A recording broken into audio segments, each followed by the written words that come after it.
Tesla Powerwall owners can sell energy back to the grid. August 28, 2022. Owners of Tesla's Powerwall can now resell their stored electricity back to California's grid as part of the Virtual Power Plant program. Benzinga reports. The program is being piloted right now in partnership with PG&E for Northern Californians. And it recently expanded south in a partnership with Southern California Edison. The program was initially launched last year in California, and the first emergency response event occurred just weeks ago. During the event, over 2.600 homes in Northern California contributed electricity to the grid, while Southern California saw over 250 homes contributing. The result of these thousands of Tesla Powerwalls essentially creates a giant distributed battery that can be drawn upon in times of peak power usage, or high demand during heatwaves or other extreme weather events. In the recent event, the energy contributions eased the strain on California's grid during a period of high demand, which could also feasibly reduce the need for fossil fuel burning plants down the road. The program is voluntary, but it also rewards contributing homes with credits toward their utility providers.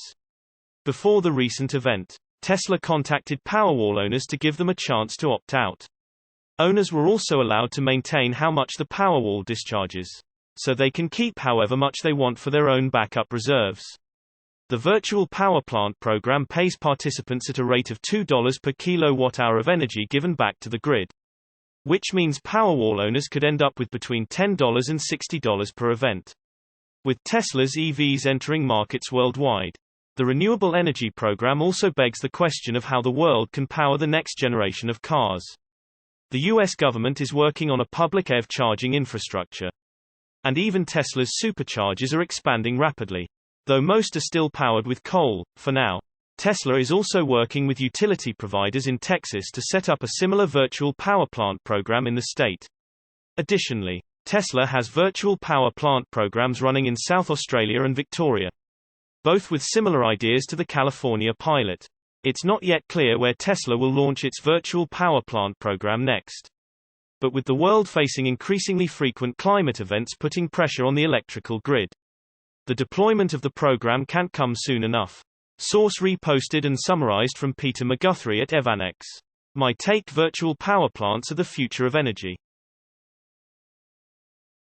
Tesla Giga Berlin impresses both Jefferies and UBS after factory visit.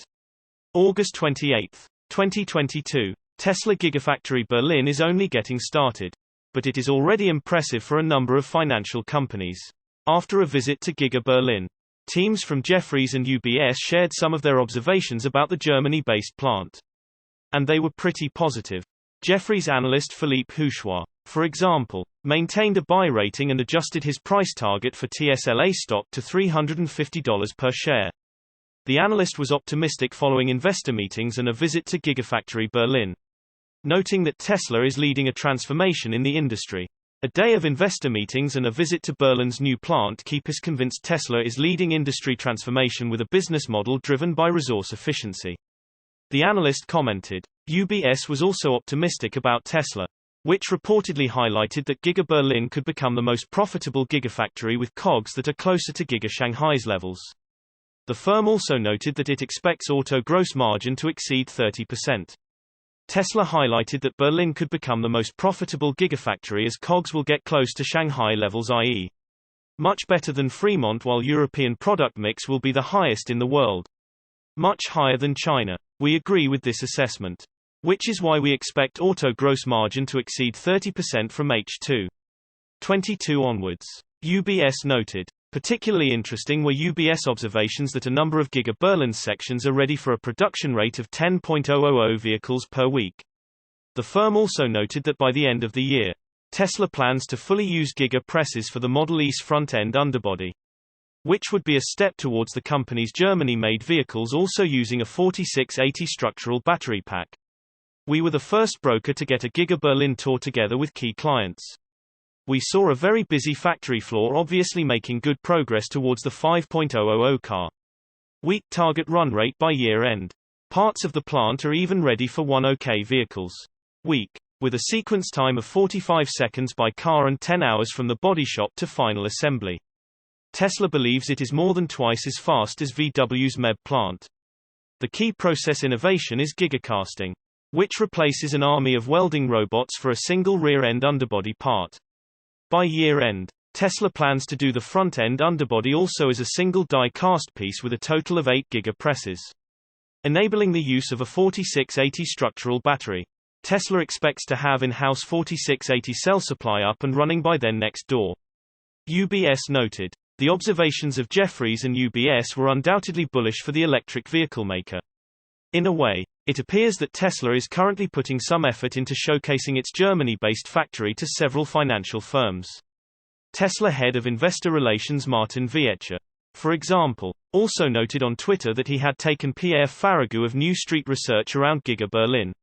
In a tweet, Viecha lightly noted that Farragut had driven a Tesla Germany-made Model Y performance in Giga Berlin, which the analyst later observed was built like a German premium car.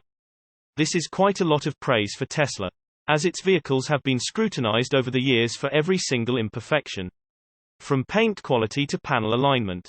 Source reposted and summarized from Simon Alvarez at Tesla RT.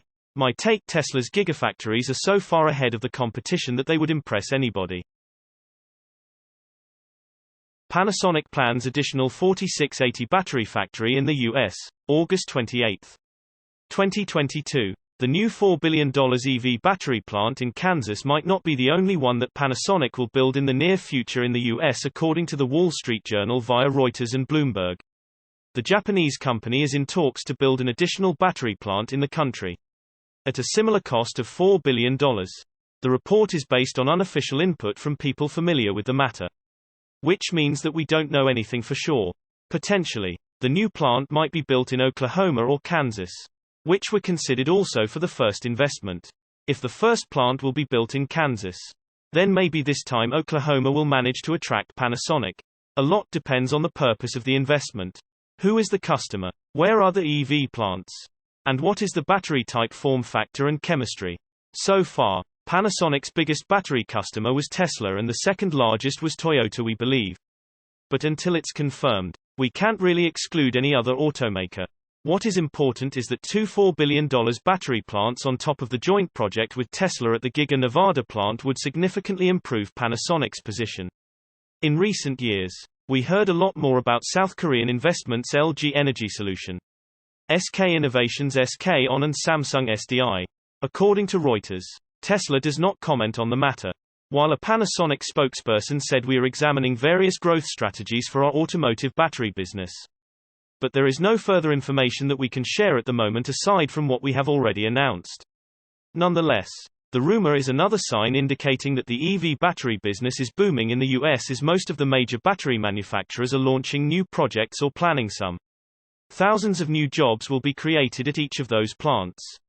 Source reposted and summarized from Mark Kane at Inside EVs. My take: if Tesla is going to change the world, it's going to need some help with battery production.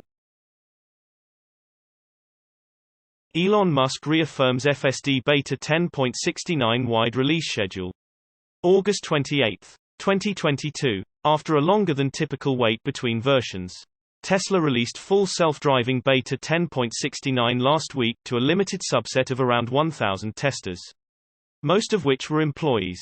The new version has so far received mainly positive reviews, and as a result, Tesla is sticking to their phased rollout of the update.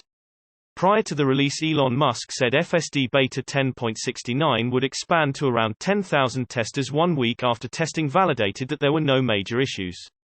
Testing appears to be going well, as Musk said on Thursday that 10.69.1 will be released on Monday, August 28, 8 days after the initial release.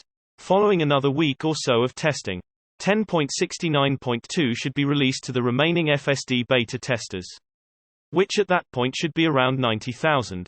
A major point in the release notes of FSD Beta 10.69 was about improved behavior to handle complex unprotected left turns, specifically the turn that Chuck Cook has been vigorously testing for over 1 year. Tesla was so keen to try and solve this maneuver that it was actually specifically mentioned in the release notes. This focus on this one particular intersection and behavior has prompted some negative reaction from testers that Tesla should be trying to solve other, more basic control issues. A comment like that caught the attention of Elon Musk, who replied saying that the software is in beta for a reason and to not complain about issues when it is in early release. Musk is confident in the abilities of FSD Beta. So much so that he announced the price of the FSD option will be increasing to $15,000 in North America on September 5. FSD is currently priced at $12,000 in the US and $12,800 in Canada. Source reposted and summarized from Darren John at Drive Tesla Canada. My take: once Tesla solves FSD, I wonder just how much it will change the world.